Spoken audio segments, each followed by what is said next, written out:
Hello everyone, and welcome to episode 1 of my favorite chess game series. I've got a big list of games that, for whatever reason, stood out as being really instructive, and in this series I'm going through them one by one.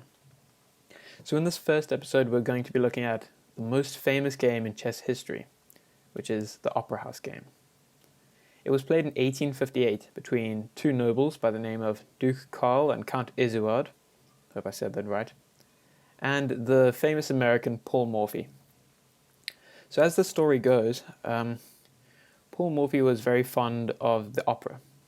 He liked spending his evenings watching opera, as you do in 1858. Anyway, these two nobles invited him to go to the opera with them, and of course he was flattered and he accepted the offer. But when they arrived there, they weren't even interested in the opera really, they just wanted to play chess with him. And he was a little bit irritated. He wanted to watch the opera, but they had invited him, they'd paid for him. So he said, okay, fine, I'll play you. And he was watching the opera. They were playing together on the same side, whispering to each other, consulting on their moves. He was watching the opera and playing without really looking at the board. And you'd think, okay, well, if that's the case, then maybe he would produce a game of, slightly terrible quality. But actually, this is one of the most brilliant victories in the history of chess. So let's get into it.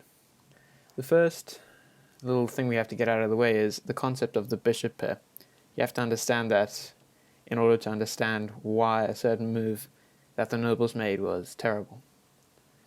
So, if you look here, you have a bishop which covers the entire board. It's a long-range piece.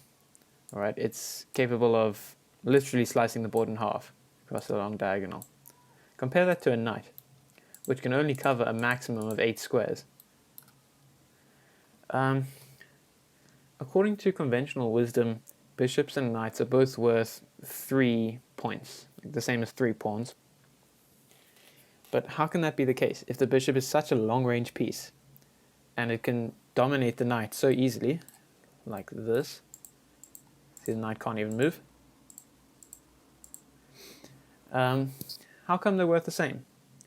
Well, the reason is the bishop has one fatal flaw, which is that it's stuck on one color square. You got a dark square bishop, it's stuck on dark squares. If you've got an endgame where all of your pawns are on light squares and your opponent has a dark square bishop, they can't even do anything. They literally cannot attack any of your pawns. So that's a pretty big weakness. However, if you've still got both of your bishops, then that problem is solved, because you can cover both color squares and you've still got that long range power. So 2 bishops are naturally much better than 2 knights. And for that reason, if you've got both of your bishops still remaining and your opponent doesn't, then generally you've got an advantage. This is called the advantage of the 2 bishops, or the bishop pair. And it's only really applicable if the board is open. If there's a lot of pawns in the way, then it doesn't really matter. But most times there will be some scope for these bishops. So if you have both bishops, generally you've got an advantage. Okay, now that that's out of the way, let's get into the game. So Morphy is playing white, and he opens with e4. His opponents reply e5. We have knight of 3, d6. This is called the Philidor defense. Yeah, I don't like it. It blocks your bishop. It doesn't develop a piece. You could have just played knight c6. But hey, it's not terrible. It's just a bit passive. So Morphy immediately goes d4, which is an aggressive move. He's opening up the center. And his opponents reply with bishop g4. So in these days, in 1858, this was actually quite a common move, but as we're about to see, it's really not so good. There's a simple reason. Morphy plays d takes e5. And all of a sudden, we realize that bishop g4 actually was a blunder, because if you take back, we have this, and knight takes e5, and all of a sudden, black can't castle, we're up a pawn, we're threatening to fork his king and rook. It's just terrible, you may as well resign. So going back, when Morphy played d takes e5, his opponents were forced to play bishop takes f3. giving up the bishop pair, as I said. Queen takes f3. Now white has both bishops, black just has one. D takes e5. Okay, well, black hasn't lost any material, so it's not terrible.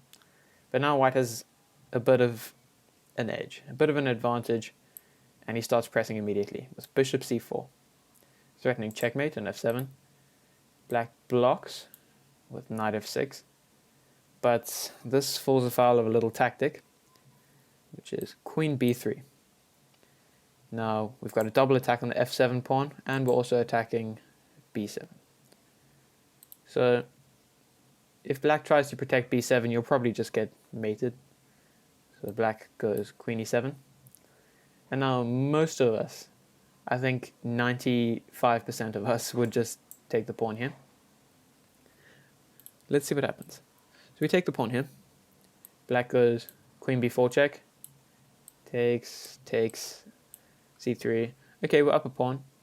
We're probably going to win, but it's not quite as good as, for example, if we played bishop takes f7 first, queen takes f7, and now this. So now we win the rook, because black doesn't have that queen b4 check. But Morphy has a different plan. Morphy isn't about grabbing pawns, grabbing rooks in the opening. He's about developing quickly and checkmating you. So what does he play? He plays knight c3. This is just astounding, actually. Like, I'm pretty sure I would never even consider that move. I would just grab the pawn. But anyway, black plays c6 to protect the pawn of b7. And we have bishop g5. Look at that rapid development. Black's still all tangled up. Can't get this bishop out. This knight's doing nothing. So he should be considering something like, I don't know, maybe g6 in order to get the bishop out and castle. Instead he goes b5. So thinking about this logically, white has almost all of his pieces out, and black has none, basically. So why should this b5 move work? Like, there's no reason why black should be able to attack us. Morphy thinks that. He thinks, yeah, okay, doesn't make sense. And he plays knight takes b5. We have c takes b5, bishop takes b5 check.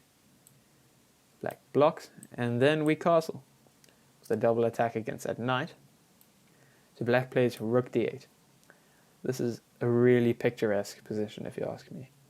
We've got the bishop pinning, we've got the bishop pinning, we've got this rook here.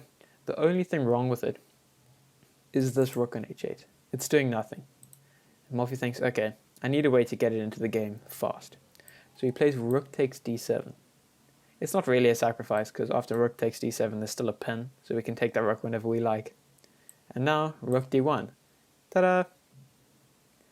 Okay, black plays queen e6. Morphy takes on d7, and now the best move is actually queen takes d7, as you're about to see. But black doesn't see it. They play knight takes d7, and I'll give you a few seconds. You can pause the video and try find out how Morphy checkmates his opponent.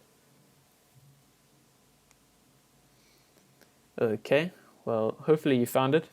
If you didn't, that's okay. Morphy plays queen b8 check. We have knight takes b8, rook d8, checkmate. Hope you enjoyed this game. I enjoyed recording the video, and I'll be back soon with more content.